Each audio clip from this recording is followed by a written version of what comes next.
일본 제품 불매운동이 마치 나치의 전체주의와 똑같다 라고 비판하시는 분들이 계시는데요. 일본 정부의 이런 태도야말로 민족주의의 표본 그 자체 아닌가요? 안녕하세요. 공인중개사 허준혁입니다.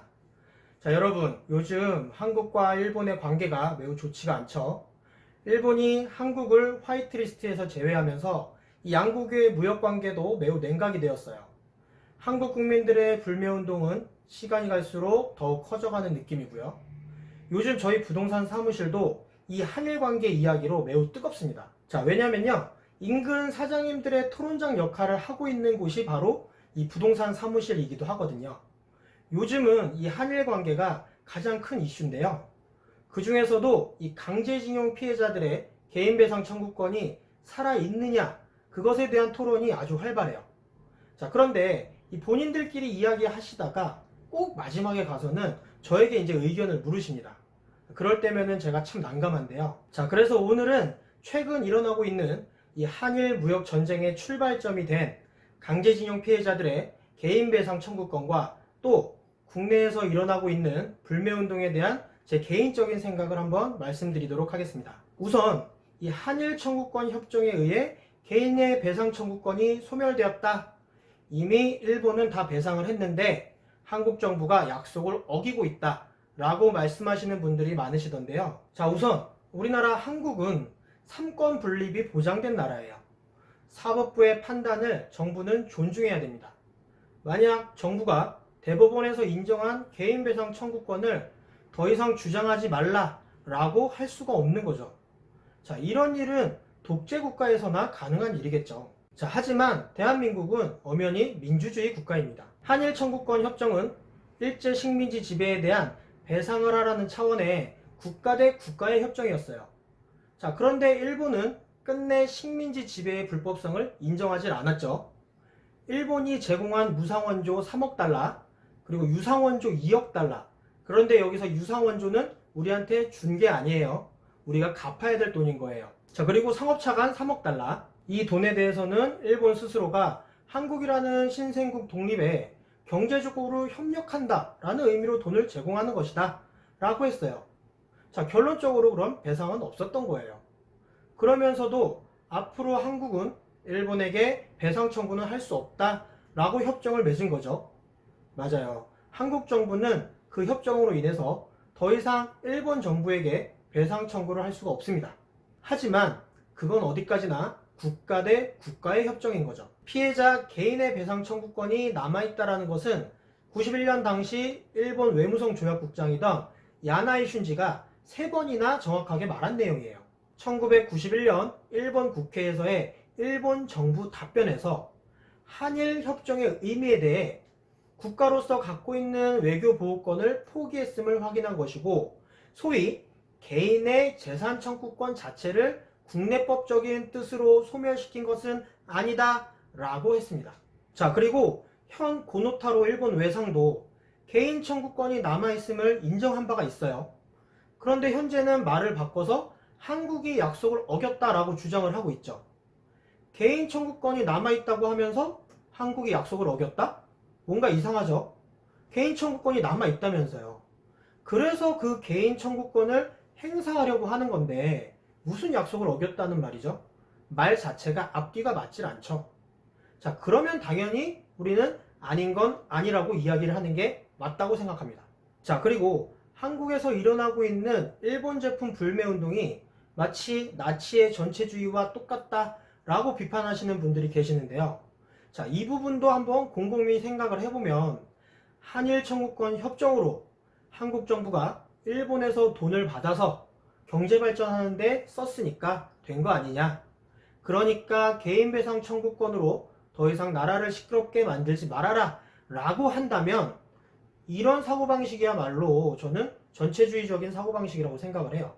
자, 또 이런 분들이 계세요. 일본이 우리나라보다 선진국인데 일본하고 각을 세워봐야 우리나라에만 피해가 올 것이다. 그러니까 강제징용 피해자들은 조금 억울해도 어쩔 수가 없다. 그냥 가만히 좀 있어라 라고 한다면 그거야말로 국가의 이익을 위해서 개인의 희생을 강요하는 전체주의적인 사고방식이라고 생각을 해요. 자, 그리고 한일 관계에서 한국이 지나치게 민족주의를 내세운다 라고 비판하는 분들도 계세요. 자, 그런데 이것도 가만히 생각을 한번 해보면요. 여러분, 개인이 기업에게 손해배상 청구를 해서 재판에서 이겼어요. 그래서 그 배상을 하라고 하는 개인 대 기업 간의 문제예요. 그런데 일본은 그 문제를 국가가 직접 나서서 한다는 말이 한국의 대법원 판결에 의해 일본 기업에 손해가 발생하는 일이 만에 하나라도 일어나면 필요한 조치를 적절히 취하겠다라고 고노회상이 엄포를 놨죠. 자, 그리고는 실제로 화이트리스트에서 한국을 제외하는 일이 발생이 됐어요. 자, 우리나라 기업 건드리기만 해봐 아주 이러고 있는 거죠. 일본 정부의 이런 태도야말로 민족주의의 표본 그 자체 아닌가요? 일본 정부는 개인 간의 손해배상 청구 문제를 국가가 나서서 배상 청구를 못하게 방해하고 있는 거잖아요. 국가 간의 조약이 국민 개인의 청구권까지 소멸시키지 못한다는 것은 국제법적으로도 옳은 판단이다. 이번 판결은 국제적으로도 큰 의미가 있다.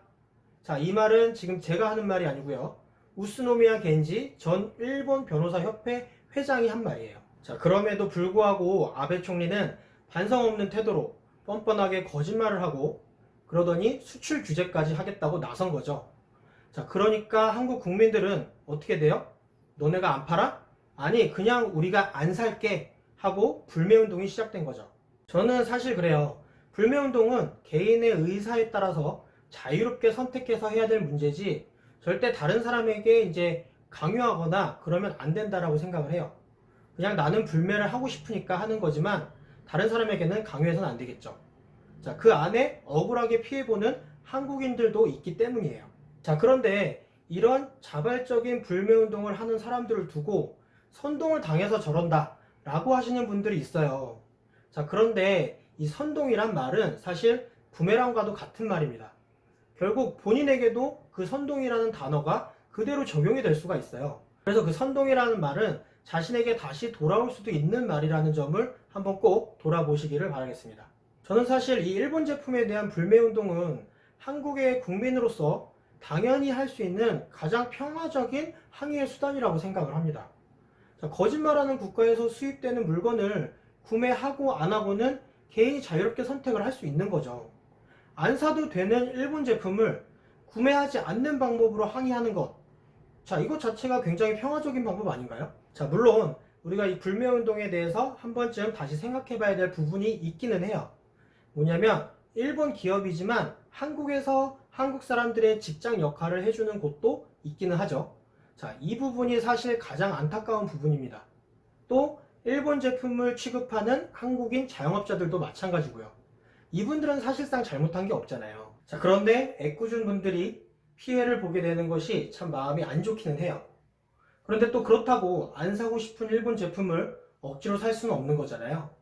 자, 그래서 저는 개인들이 자발적으로 일본 제품을 안 쓰는 불매운동은 매우 찬성을 합니다. 하지만 정부에서 나서서 불매운동과 반일 의식을 확대시키는 것은 조금 문제가 있다고 생각은 해요. 아무래도 정부는 국제적인 문제에 대해서 문제를 제기하는 것도 정부의 역할이긴 하지만 또 우리나라 국민을 보호할 의무도 있잖아요.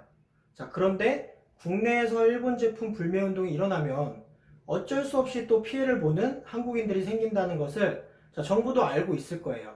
자, 그런데 정부가 나서서 불매운동을 하자고 막 그러면 자, 일본 제품 취급하는 한국 국민들, 한국 자영업자들이 얼마나 가슴이 철렁하겠어요.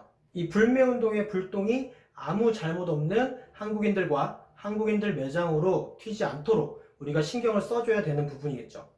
자, 그래도 요즘은 불매운동이 조금씩 보완되고 있는 모습이 보이긴 해요. 엉뚱하게 피해를 보는 기업이 없도록 노력하는 모습도 보이고 있습니다.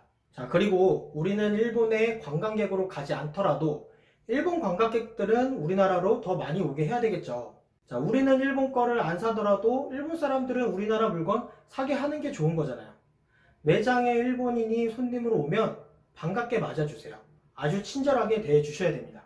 일본 국민들이 전부 아베 총리와 같은 생각을 하는 건 아니니까요. 일본 내에서 한국의 입장을 대변해주는 일본인이 많아지면 좋은 거예요. 한국인은 일본인을 미워하는 게 아닙니다. 자꾸만 역사를 왜곡하려고 하는 현재의 일본 정부의 태도를 지적하는 거죠. 자, 오늘 영상은 여기까지고요. 저는 또 다음 시간에 다른 영상으로 찾아뵙도록 하겠습니다. 감사합니다.